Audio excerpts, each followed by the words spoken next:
आलोक भैया पीछे कीजिए। आलोक भैया हाँ, ये मंत्री जी बिहार आए हैं सर। बिहार आए हैं, क्या ऋषि भाई देखिए,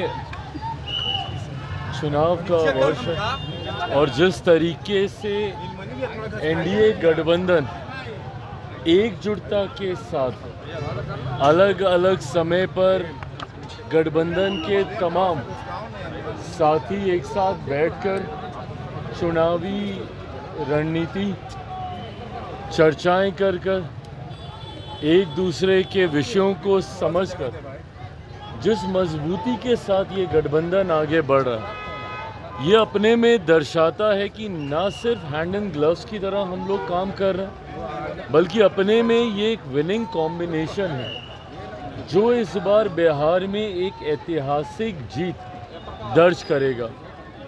कुछ समय पहले दिल्ली में भी एनडीए के तमाम नेताओं की मुलाकात बातचीत हुई।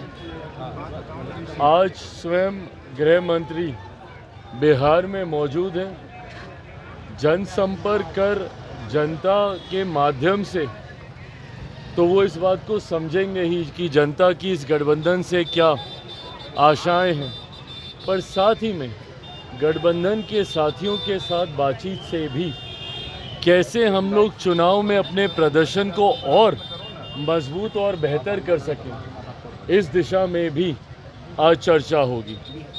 हकीकत है कि जहां एक तरफ हमारा गठबंधन मजबूती से आगे बढ़ रहा है, सबका साथ के साथ हम लोग आगे बढ़ रहे हैं, तो वहीं दूसरी तरफ विपक्ष में जिस तरीके से वर्चस्व की लड़ाई देखने को मिल रही है, जिस तरीके से महत्वाकांक्षाओं के लिए दो घटक दल आपस में एक दूसरे के सामने ही दिख रहे हैं, ना वो लोग चेहरा तय कर पा रहे हैं, ना वो लोग गठबंधन का स्वरूप तय कर पा रहे हैं। राजद कांग्रेस में जिस तरीके से दरारें देखने को मिल रही हैं, ये दर्शाता है कि एक तरफ बिखरा हुआ विपक्ष और दूसरी तरफ मजबूत एनडीए एक ऐतिहासिक जीत की ओर हम लोग अग्रसर हो रहे हैं, इसमें कहीं कोई संदेह नहीं।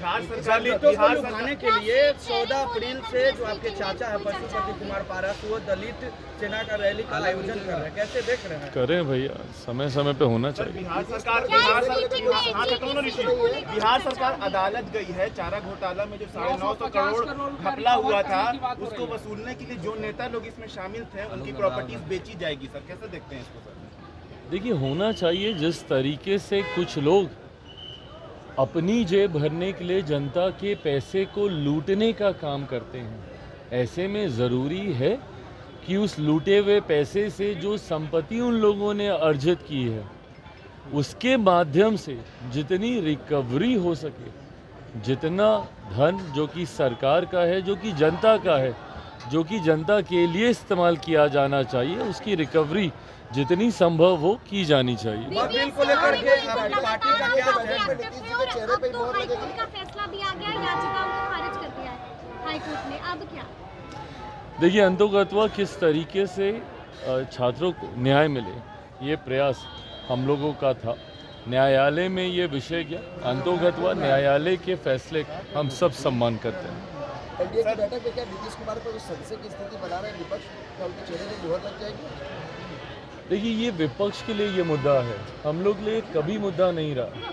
मुख्यमंत्री जी का नाम, उनका चेहरा, एनडीए का चेहरा बिहार में कौन होगा, ये हम लोग के लिए चर्चा का विषय रहा ही नहीं है। समय समय पर गठबंधन ने इन बातों को स्पष्ट तौर से सामने रखा है। जैसा मैंने कहा कि आज संभवतः मुलाकात में चर्चाएं और विषयों पर होगी। इससे पहले जब चर्चा हुई थी तो इस रणनीति को तैयार किया गया था कि कैसे तमाम प्रदेश अध्यक्ष, हमारे हर घटक दल के प्रदेश अध्यक्ष एक साथ जनता के बीच जाएं, अलग अलग जिलों में कार्यक्रम करें, ताकि ये गठबंधन सिर्फ ऊपर के स्तर पे ना रहे, ये पेनिट्रेट हो, नीचे जिले तक, बूथ तक ये पहुँचे।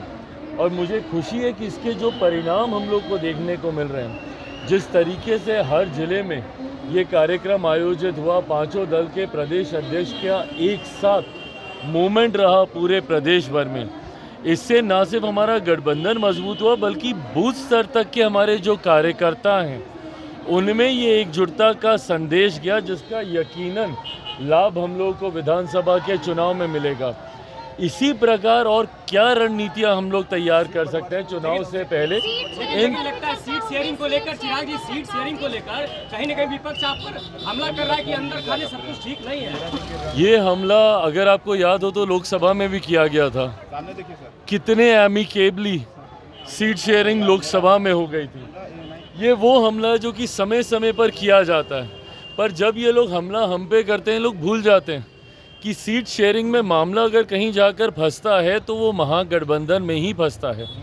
महागठबंधन की प्रेस कॉन्फ्रेंस से ही इनके घटक दल को पीठ में खंजर भोंका गया कह के उठ के जाना पड़ता है। तो सीट शेयरिंग सहज कभी महागठबंधन के लिए नहीं रहा।